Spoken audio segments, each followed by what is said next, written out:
Good evening, everyone.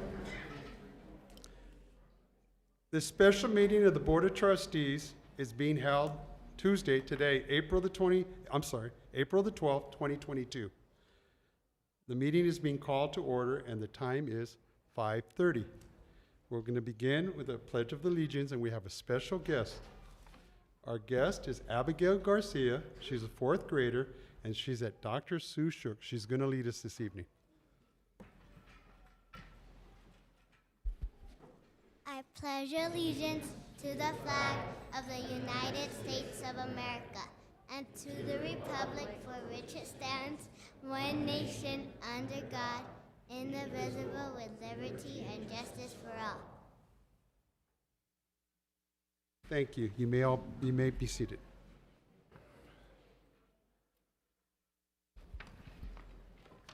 Thank you, Abigail. That was nice. We go to our public comments. We don't have any tonight, so we're going to have to skip through that, and we'll jump right into our board honors, which we'll have our presenter, Mr. Daniel Escobar. Good evening, President Morales, members of the board, and Superintendent Dr. Carmen. My name is Daniel Escobar, Chief Communications Officer for the district, and it is my pleasure to introduce tonight's recognitions. If you'll all please step down to receive our honorees.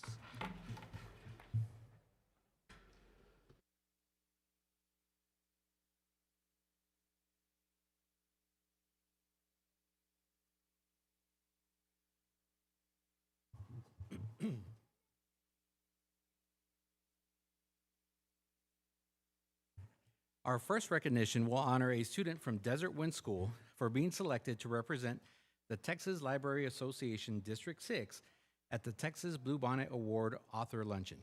This individual will join 9 other Texas Bluebonnet readers from the state to interview the winning author and illustrator and present the award to the winning author of the Texas Bluebonnet Award. From Desert Wind School, congratulations to Nathan De La Torre.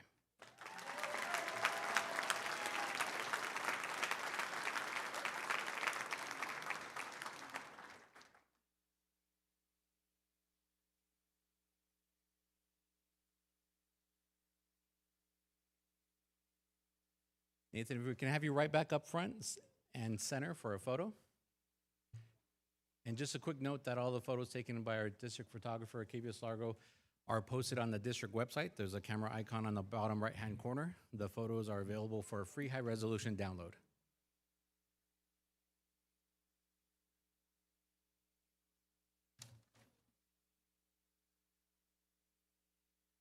Congratulations once again.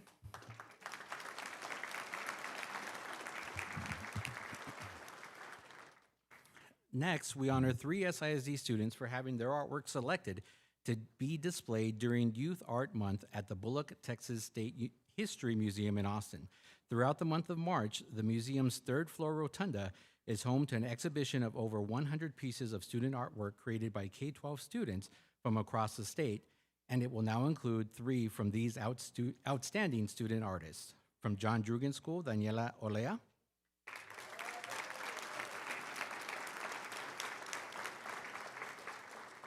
Also here this evening from El Dorado High School, Sienna Luna.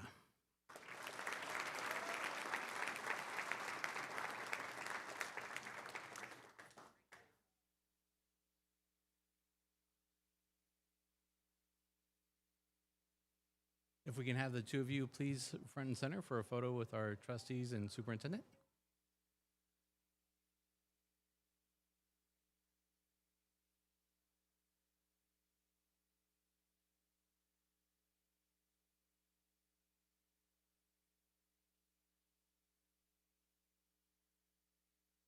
Keep smiling, looking straight ahead.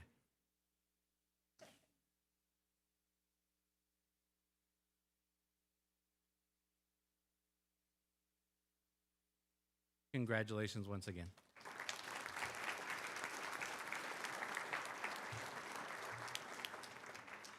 Our next recognition will honor 3 SISD artists for winning the Black History Month Art Contest. The students won the citywide contest for their depictions of Black leaders who have made significant contributions to American society. The student artwork paid tribute to many individuals who have made a big impact in our country, including singer-songwriter Miss Lauryn Hill and gymnast Simone Biles. Congratulations to these talented students. From Eastlake High School, Annalie Morales.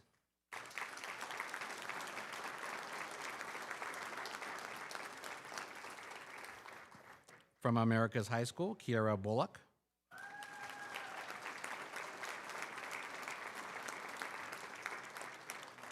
And from Desert Wind School, Melanie Cordova.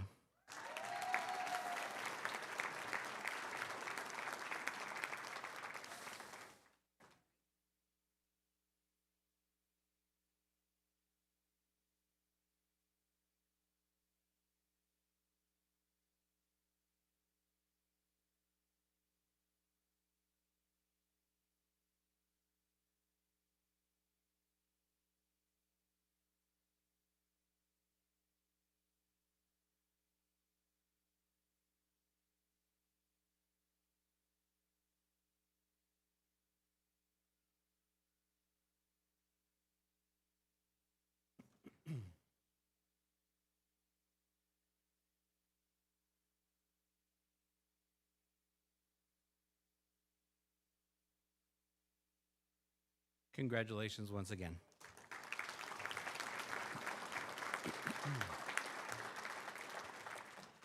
Next, we recognize two SISD robotics teams for winning the first LEGO League West Texas Regional Championship and advancing to national robotics competitions.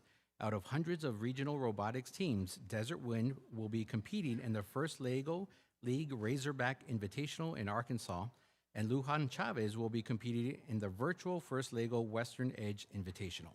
We'll recognize each of the teams individually. Beginning with Desert Wind, Alan Morales.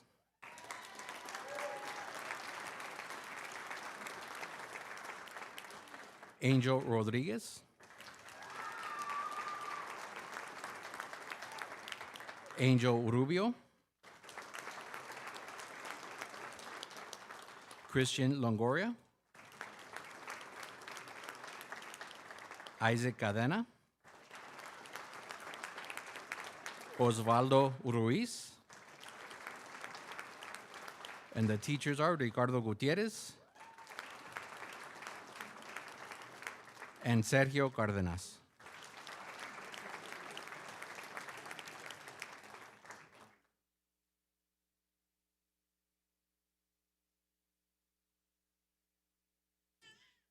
If we can have you all back up front for a photo. Yes, please. Thank you.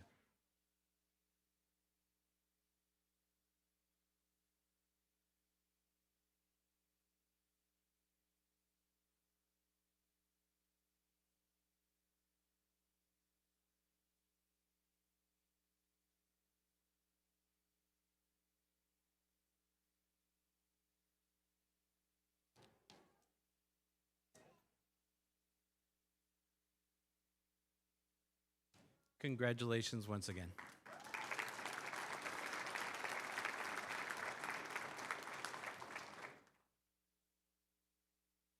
Continuing with our team from Lujan Chavez Elementary School, Allison Dickerson.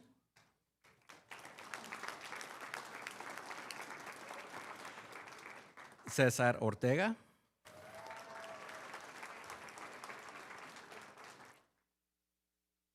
Daisy Huereca.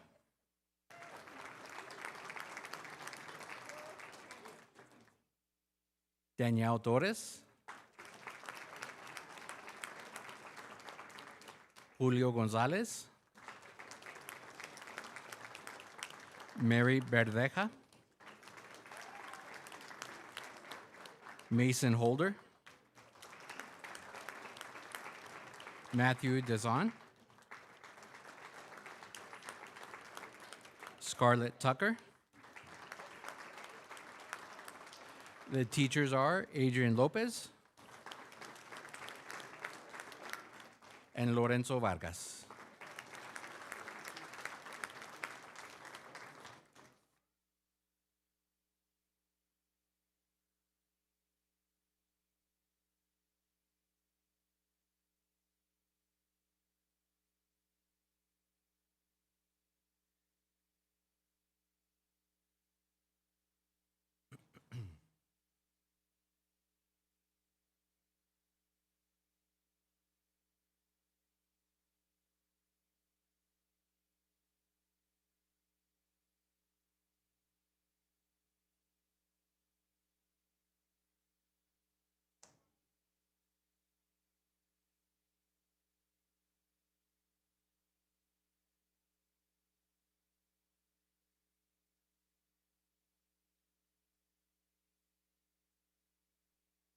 Looking straight ahead right here at Mr. Largo.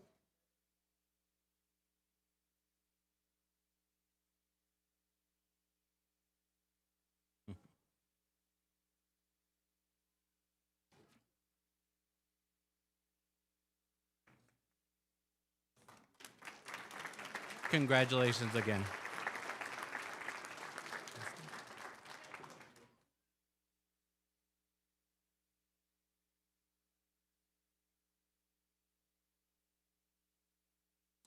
Next, we honor two SISD elementary school teams for winning 2022 Volunteer Sports Program basketball championships.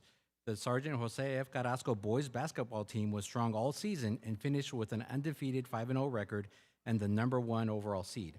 They scored a total of 102 points in 5 games and allowed 61 points during the regular season. Congratulations to these amazing student athletes. They are Destin James,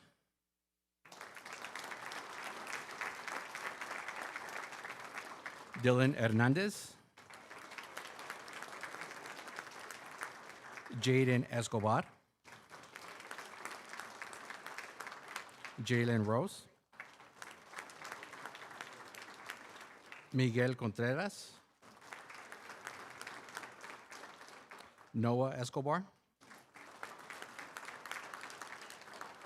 Richard Ortega, Sean Madison,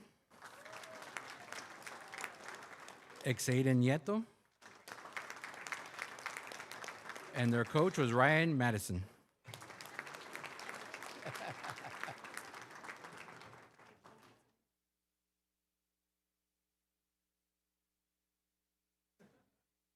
If we can have you all back up for a photo, please.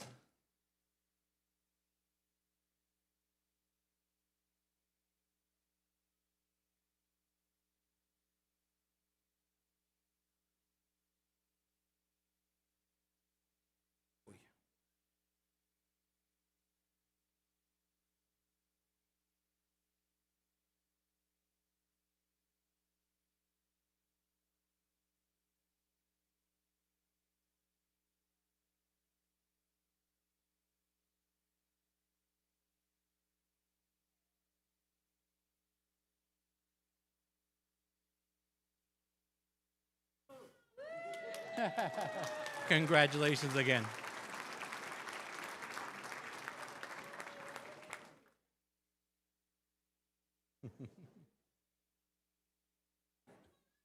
I'm assuming. The Hallenball Elementary girls basketball team finished with a 3-2 record, making them the 5th seed going into the playoffs. The Dalmatians then went on to defeat all their playoff opponents by an average margin of 20 points. The Dalmatians were coached by a Slider Middle School student who is a former Dalmatian herself. Congratulations to the Hallenball Elementary girls basketball team.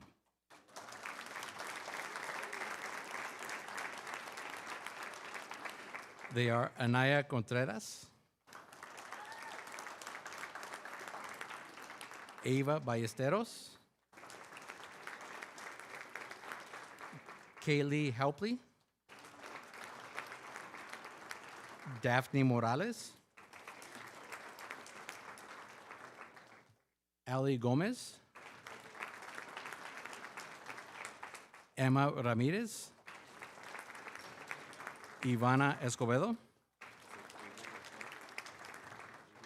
Avery del Toro, Gianna Mathis Enriquez, Leila Amasha, Leah Fernandez, Maddie Sanchez, Marlo Moya, Paola Cadena, Viviana Robles, assistant coach Jessica Sanchez,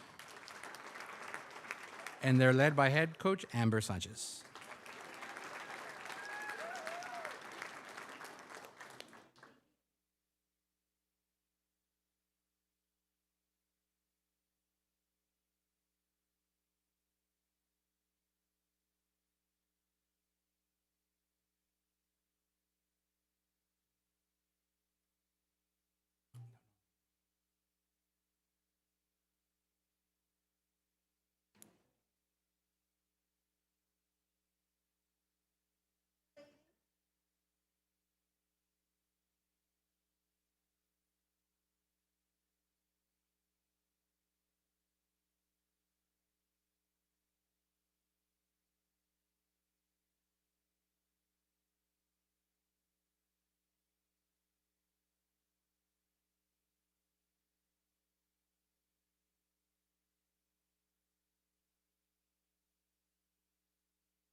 Keep smiling, keep smiling.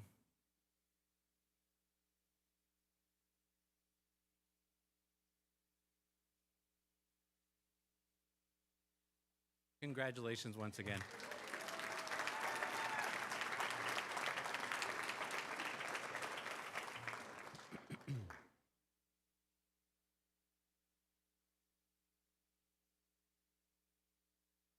Our next recognition honors 12 SISD Destination Imagination teams for displaying awesome tenacity, skill, and creativity as they excelled at the DI regional competition this year and advanced to the 2022 Lone Star State Finals.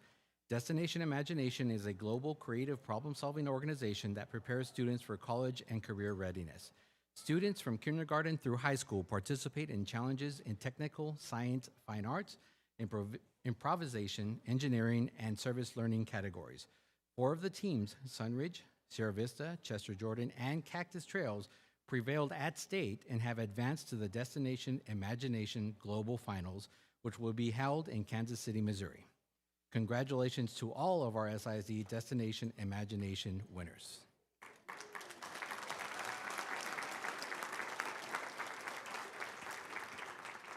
And we'll recognize and photograph the teams by level. And we'll begin with the elementary level teams. From Robert Rojas Elementary, Alan Beltran.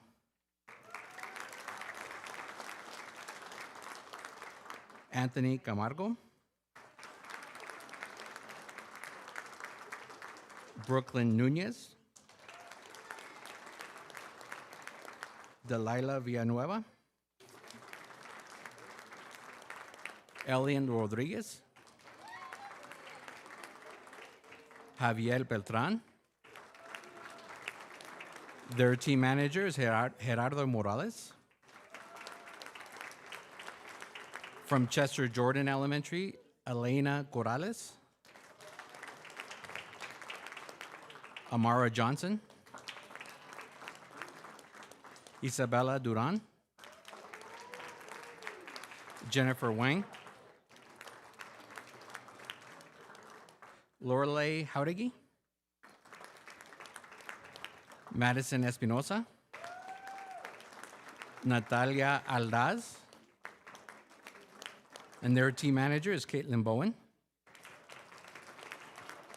From Sierra Vista Elementary, Amy Lozano. Aubrey Edives. Edgar Romero. Eduardo Duran. Jaden Gutierrez. Nadine Mercado. Sebastian Nunez. The team manager is Carmen Melendez. And from Cactus Trails Elementary, Belinda Frausto. Isabella Gerber. Julian Mann. Noel Flores. And their team manager is Kelsey Anderson. Another round of applause for all of our elementary DI winners.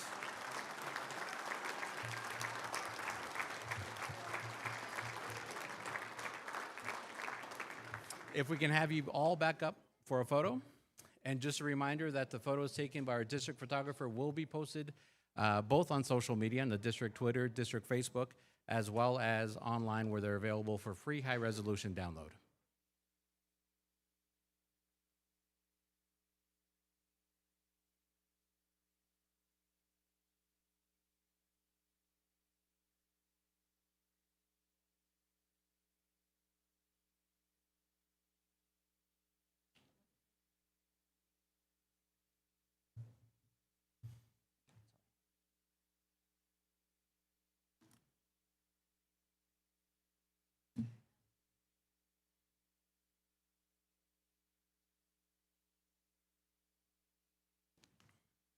Can you see everybody, Octavius?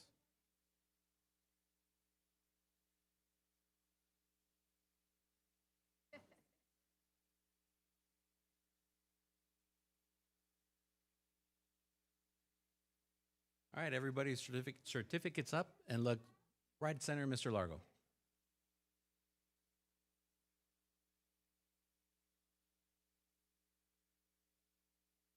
All right, keep smiling, keep those certificates up.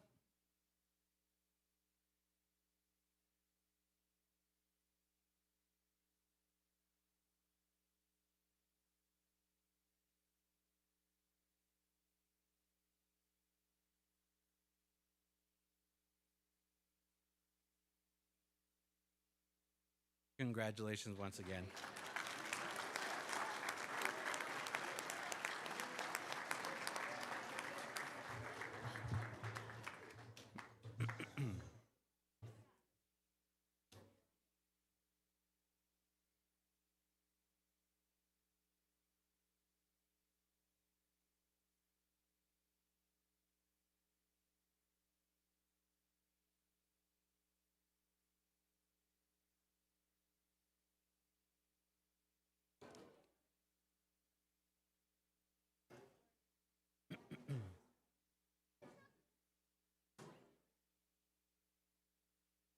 Okay, we will go ahead and continue with our middle school destination imagination championship teams.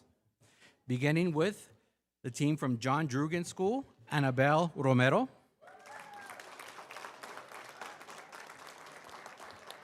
Daniela Chacon. Drew McDonald. Isabella Rodriguez. Mia Sinclair. Samantha Badillo. Team manager is Monica Sandoval. From Hernando Middle, Annabelle Garcia. Christian Gonzalez. Jordan Solis. Juliet Solis. Vania Cruz.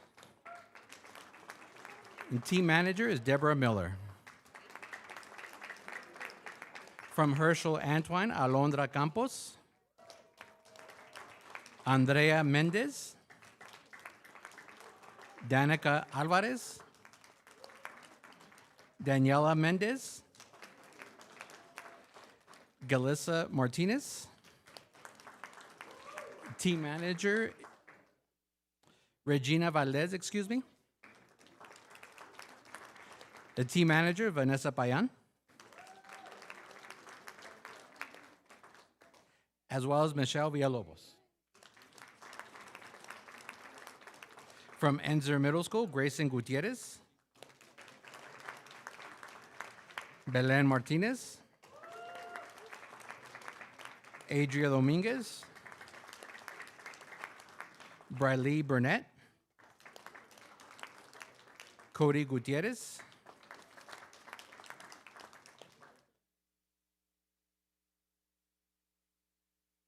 Christy Duran is a co-team manager.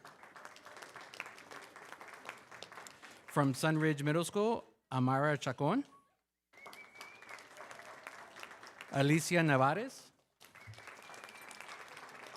Anisa Baeza.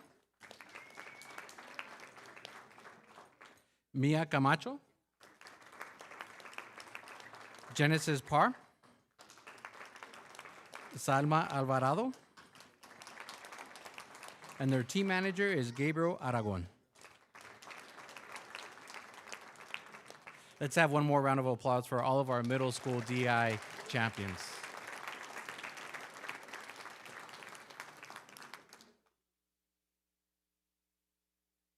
All right, if we can have all of you back to the front, if you listen to the direction of Ms. Flores there, just so we can make sure we see everybody in the photo.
Can we have the first two rows take 2 steps that way?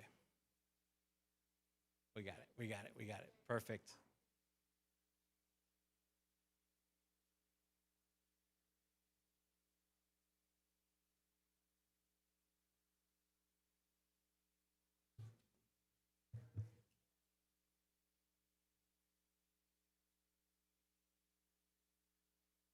Keep smiling, looking straight ahead.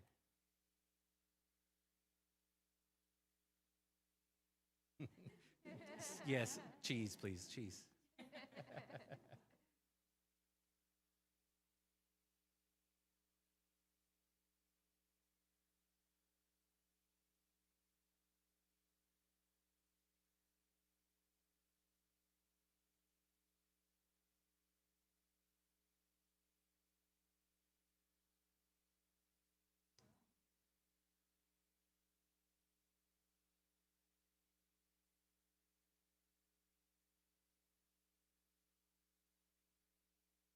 All right, congratulations once again.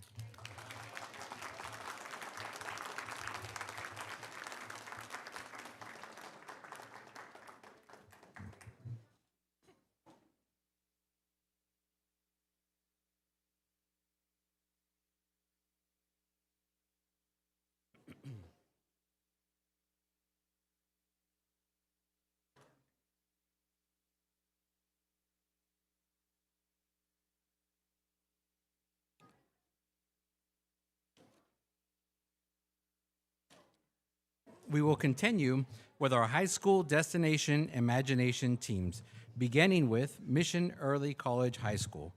Martin Quintana. Salvador Aguirre. Their team manager is Antonio, excuse me.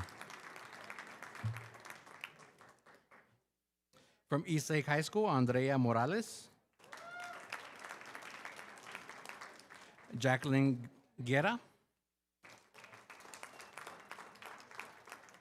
Caitlin Rosales. Emily Martinez. The team managers, Angelica Gonzalez Ramirez. From Socorro High School, Alizea Requeñas.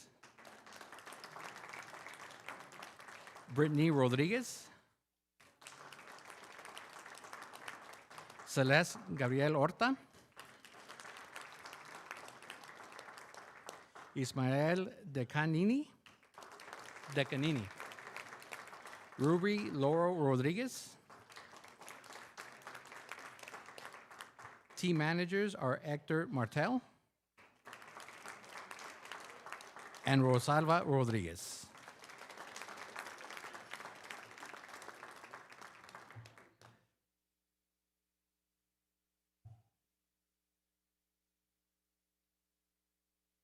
If we can have you all back to the front for a photo, please.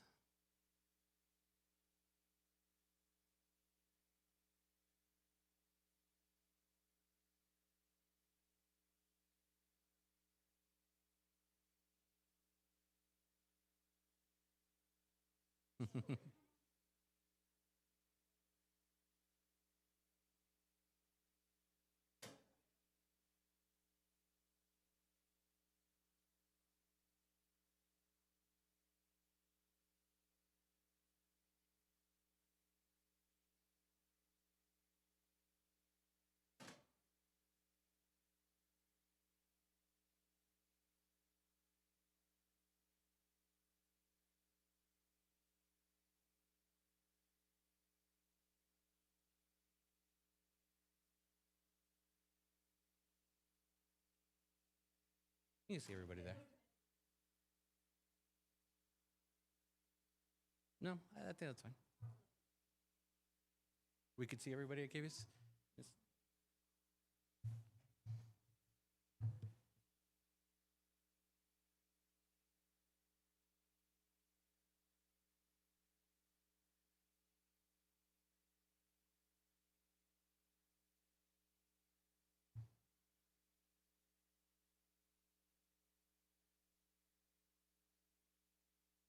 Yes. Congratulations once again.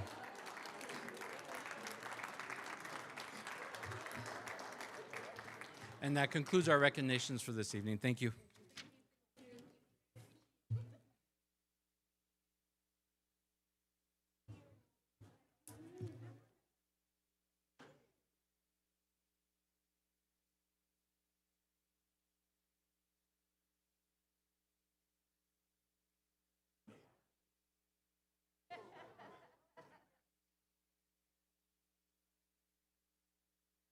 Took from yours, sorry. Took too many hands.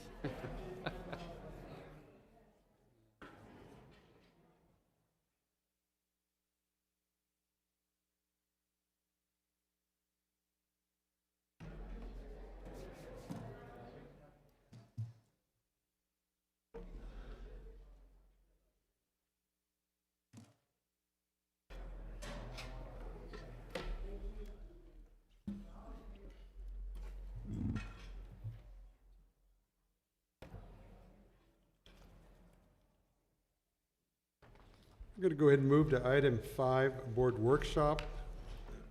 Presentation of the FY 2022-2023 revenue estimates and preliminary budget. Mr. Ressa, our presenter. Thank you. President Morales, Dr. Carmen, members of the board. Tonight, we continue in our series of workshops for the purpose of reviewing and adopting the budget for the fiscal year 2022-2023. Here is the agenda that we're going to cover today. We'll discuss the preliminary property values received by the district. We'll discuss the updated fiscal year 23 revenue estimates. We'll discuss the general fund budget status, and we'll discuss the May 10th budget workshop agenda. So the Financial Integrity Rating System of Texas, which is our first rating, our financial rating, has an indicator that states, did the school board members discuss the district's property values at a board meeting within 120 days before the district adopted the budget? And with that requirement in mind, I'd like to kind of go over our preliminary property values that we've received. So what we have here on the right side is the values that we've received from the Central Appraisal District this month. As you can see, the adjusted taxable value is $14.7 billion. That's a $2.2 billion increase, or 18.1% from last year at this time. That's almost double of the increase from 2021. So that shows there's a significant increase in property values, and I underestimated what I thought was going to be the growth last month. And the growth is due primarily to the increases in the existing residential market, as well as to the new Amazon distribution center. So the Amazon distribution center is valued at $122 million, and that's the brick and mortar. We'll still get the values for the equipment next month, and the inventory will be valued the following year. What is important to note is that in Socorro ISD, residential property values increased by 22% for this year. So you're gonna probably get a shock again this year when you see your property values later in the year in May. So, and again, that's driven by the fact that we have a 1 month existing inventory of homes when normally there's about 6 months. And people are paying list price or above list price for values of homes. So it's a function of the market. So as you can see, it's gonna be a significant increase in our values for this year, again, as last year. And you'll see that there's usually a drop-off between the values that we got this month. We'll get values again in April, or later this month, I should say, and again, we'll get them in July. So you'll see that there's a decrease there of about $38 million last year from March to April, and the prior year was about $162 million. So it's important to look at the history. So with respect to the history, we look at 2 months. We look at April and we look at July on our values. And you'll see there's always a significant decrease because people are contesting their property values. So again, this is the value, it's for the calendar year. So the calendar year currently of fiscal year, or I should say 2022, pertains to our 22-23 fiscal year. And as you can see, last year, there was a decrease of about 4.56% from the April preliminary values to the values that are certified in July. And it's important to note that the July values have a bearing on the M&O tax rate that the board is going to adopt. Also keep in mind that state values for the current year are received by the district in February of 2023. So I have to estimate an amount to determine what our revenues are for the state funding purposes. So having said that, it's important to keep in mind of how that impacts our revenues for the general fund. So as you can see, with what I'm thinking is going to be about a 10.5% increase in our values. When we get our certified values in July, I'm projecting a maintenance and operation tax rate of 0.8546. That's a little over a 2-cent tax rate decrease from the current M&O tax rate. Again, we'll see once we get our certified values, but that's what I'm projecting currently. And you can see that comes out to $115.9 million in local revenues, slight increase in our current budget, amended budget for local sources. With respect to state funding, I'm projecting a 1% increase in ADA. However, I'm projecting an increase in the values that are signed by the state, and that's the Comptroller's Property Tax Division, of about $13.5 billion, which is about a 13.5% increase. Again, I'm projecting a little bit higher because these values come in February of 2023. And so the values that we get for local tax collections are now in July. So there's a 6-month lag there, and so I'm trying to appreciate a little bit of an increase there. So when you have values that the state set that are in double digits and your ADA is only increasing by 1%, what happens is in the eyes of the state, you're getting wealthier. And when you're getting wealthier, you lose state funding. So the bottom line is that this is not exactly, it's good in the sense that we're getting local tax collections, but we need to keep in mind that 74% of our revenue for the general fund comes from the state. So it's important, it is very important that our enrollment, our ADA stays up and certainly continues to increase. So that's why you see currently what we're projecting a decrease from our amended budget currently of about $3.3 million. And then with federal sources, I'm projecting $10.8 million, an increase primarily because of an increase in our sheriff's funding and also an increase in our indirect costs because of the funding that we're getting from ESRA funding. We're allowed to incur a certain percentage and collect that, and that's why I'm projecting an increase. So right now, again, as we go through the budget process, these numbers will change, but our current estimates for revenue in the general fund is $452,573,000. With respect to our current budget drivers right now, we have in our budget a 2% general pay increase for teachers, nurses, librarians, and counselors, and for all other job classes, number one. 2, the administration is going to present a $1,000 retention payment for all eligible employees to be paid out of ESRA funding. So that's something that we're presenting to you that we'll have in the ESRA funding, but it will be part of our compensation proposal when it's presented to the board. We have staff positions for Ben Narbuth Elementary. We're talking about the office, we're talking nurses, the counselors, we're talking about custodians. That's also included in the budget. Additional instructional positions for special ed, as well as funding to provide for the incoming freshman class, the laptops. And we also have startup funds for Eastlake Middle Schools that pertains to athletics, that pertains to fine arts, that pertains to library books. So we have about $400,000 to $500,000 that are dedicated for these particular areas to get them ready for the school year. So just want to let you know what's in the budget right at this point. So currently, we have a preliminary budget of $463.4 million. Now, when you compare that to the amended budget, it's about $14.5 million less. But we keep in mind that the amended budget has been amended currently. We've rolled over our committed funds, we roll over contracts from the prior year, we roll over other amendments. What I want to say is that next month when we meet, you will have the detailed budget for the general fund and all these other funds by function, and within the function by class object. And also will provide you the difference between the adopted budget from the prior year as well as the amended budget. So there's a lot more information that's going to be there in the next month. So, I mean, this is just to let you know where we stand currently and give you an idea. But keep in mind, as you will be getting a detailed budget next time we meet with plenty of information. And our intent is to provide it to you in the Friday packet several days before we have our budget meeting, so that you have plenty of time to review the information and see if you have any questions with that. So currently, as it stands, and again, this is a work in progress. Our revenues are $452.5 million for the general fund. The budget is 463.4 million, so we're looking at a projected deficit of $10.9 million. However, it's going to change. As we move forward, we get more updated information on the revenue. We still have things to do with respect to the operating budget for the general fund. And this is what it entails.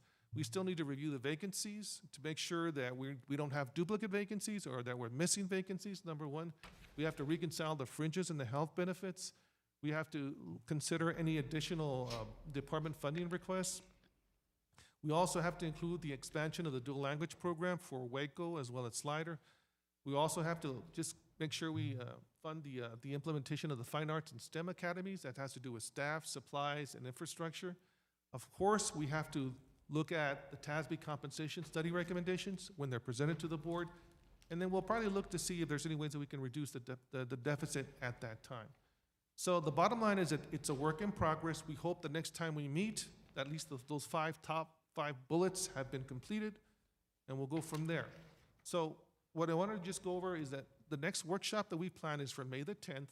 You will get a detailed budget for the general fund, the child nutrition program, the debt service, workers' comp, healthcare, print shop, as well as Title I, II, III, and IV. I'm sorry, I forgot to put that, as well as the Idea B project. So this will be a large book that we want to present to you again, probably around May the 6th, which is that Friday before the 10th. So you have the weekend to review the book, look at the numbers, see if there's any questions. Feel free to call us, but on the 10th, we hope to have that presentation to go over and answer any questions that you have. Now, tentatively, we had scheduled compensation to be proposed, but it doesn't look like we're going to get that because we're waiting for the TASB to present it. So it looks like we'll probably present compensation in early June sometime. So again, and then from there, on the 10th, we'll discuss the following workshop, which be June the 14th, and that might be the day that we present compensation, and hopefully have the TASB study presented to the board, if not sooner. So that's my presentation right now. I know it was quick, but we wanted to update you on what we've done on the budget process, where we stand. Are there any questions with respect to the budget process or the general fund budget? Yes, I got a question. Yes, sir. Go ahead, sir. The 2% for the pay raise for the teachers, where did you come up with that number from? Well, what we did is we based the general pay increase on our current salaries that we have. We're incrementing our current salaries by 2.5% from the midpoint of their respective categories, job class. And so we did that. Historically, we've done like a 1.5%, 2%. We did 5%, and then we did 4%. But the 2% is something that we felt that we could fit into the budget. And as you can see right now, we're looking at about a $10 million deficit. Again, what we do is we present this to the board. What we will is we'll have a workshop. First, we have a workshop where we present to the board our recommendation for compensation so that you know the amount per category, the amount of the cost for the budget, the increase for teachers, all the different categories, number one. And then we'll ask for you to take action at the following week's regular scheduled board meeting. That's when it's on the agenda for action.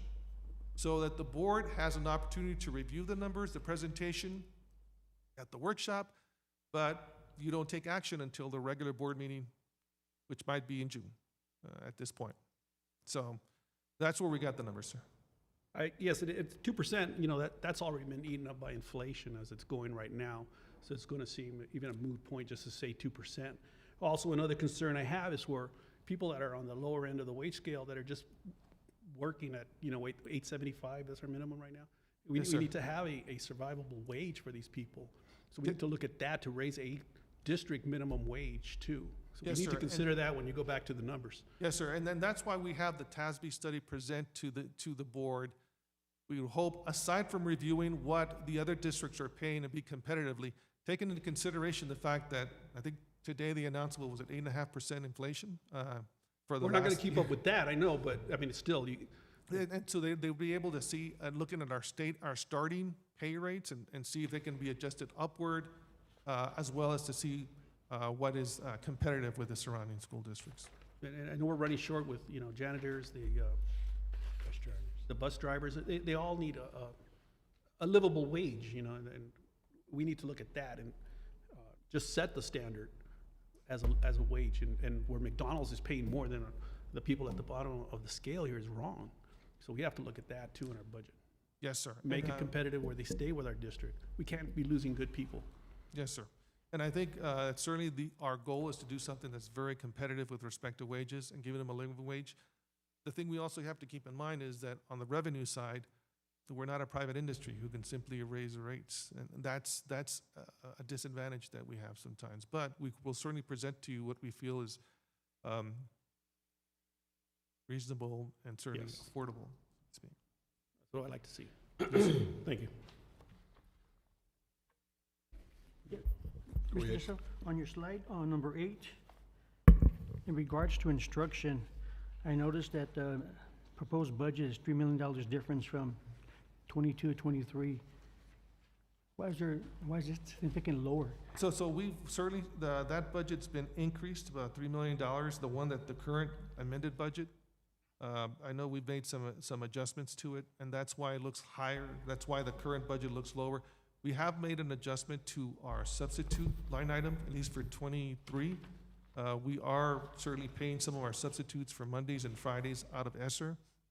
So it allows us some capacity to be able to maybe fit the budget and lower that particular budget item. So that's why, another reason why it might look a little bit lower.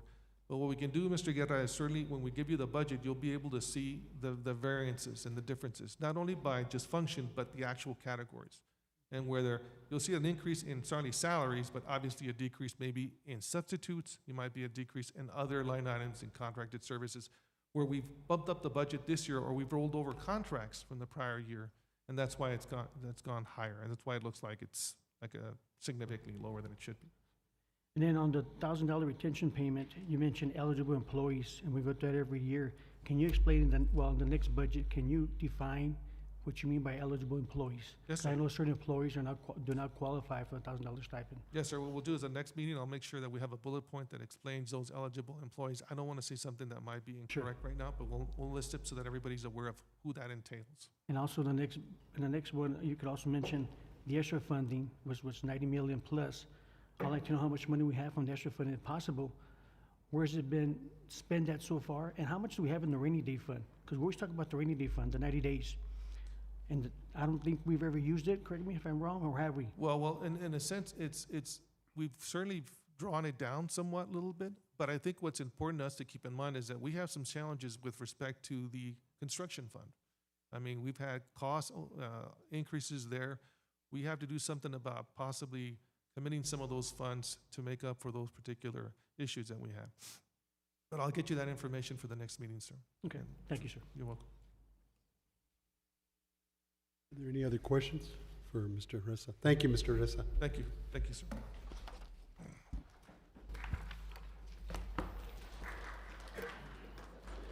We're going to move to item 6, executive session. This meeting is to be closed for the discussion with legal counsel regarding status of redistricting and census review process under Texas Government Code Section 551.071. The time is 6:21.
We are back from our executive session.